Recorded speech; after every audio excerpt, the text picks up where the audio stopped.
बांके बिहारी लाल की जय हो। प्यारे भाइयों और बहनों, जैसा कि या सोमवार या संडे जब भी जन्माष्टमी है, कितने तारीख की है ये तो हमें पक्का भी नहीं पता है।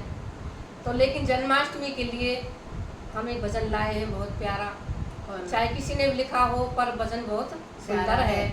और कृष्ण का जो जन्म होता है, हमारे कृष्ण का जन्म होता है, हमारे मुरली वाले का जन्म होता है। तो उस समय क्या होता है कि कंस देवकी के लिए बहुत पहरे लगा देता है, पहरेदारों को खड़ा कर देता है कि लड़का होगा तो मैं उसे हाथ के हाथ मार दूंगा। तो इतने पहरों के बाद भी जब वो कृष्ण का जन्म होता है तो सारे जेल के ताले टूट जाते हैं और सारे दरवाजे खुल जाते हैं। तो कृष्ण ने जो इतने पहरे लगाए थे कृष्ण के लिए कंस ने, तो इतने पहरे लगाने के बाद भी देखो क्या क्या होता है, सुनेंगे इस भजन के माध्यम से। कंस के पहरे अधूरे रह गए, कंस के पहरे अधूरे रह गए, देवकी के लाल पैदा हो गए, देवकी के लाल पैदा हो गए। कंस के पहरे अधूरे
श्री नंदलाल की जय हो। बोल मुरली बजैया की जय हो।